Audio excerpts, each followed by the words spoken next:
মার্ভেলের অন্যতম জনপ্রিয় সুপারহিরো স্পাইডারম্যান। আর স্পাইডারম্যানের মুখোশের আড়ালে গত এক দশক ধরে যিনি দর্শক হৃদয় জয় করে আসছেন তিনি টম হল্যান্ড। তবে এবার তিনি ইঙ্গিত দিলেন সেই যাত্রা থেকে বিদায়ের।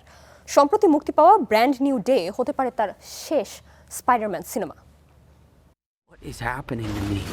Did you miss me, Spidey? 2016 সালে প্রথমবার পিটার পার্কার হয়ে মার্ভেল সিনেম্যাটিক ইউনিভার্সে হাজির হয়েছিলেন টম হল্যান্ড। তারপর একের পর এক ব্লকবাস্টার সিনেমা, হাসি, কান্না, অ্যাকশন সব মিলিয়ে বর্তমান যুগের কোটি ভক্তের কাছে তিনিই হয়ে উঠেছিলেন সবচেয়ে জনপ্রিয় স্পাইডারম্যান। 30 জুলাই দেশে মুক্তি পেয়েছে তার নতুন cinema Spiderman brand new day.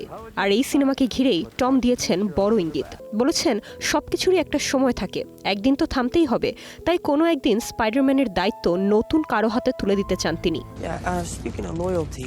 টমের ভাষায় যেভাবে রবার্ট ডাউনি জুনিয়র তাকে আগলে রেখেছিলেন, পথ দেখিয়েছিলেন, ঠিক সেভাবেই তিনি পরবর্তী স্পাইডারম্যানের পাশে দাঁড়াতে চান।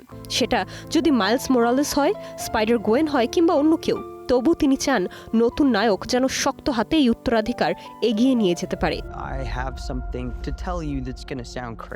তবে এটাও স্পষ্ট করেছেন টম যে এখনই বিদায় নিচ্ছেন না তিনি, বরং এই যাত্রার শেষটা যেন তাড়াহুড়ো করে নয় বরং সুন্দরভাবে হয় সেই চেষ্টাই করছেন। আর তাই স্পাইডারম্যানের উত্তরাধিকার কিভাবে এগিয়ে যাবে সেটাই এখন তার সবচেয়ে বড় ভাবনা।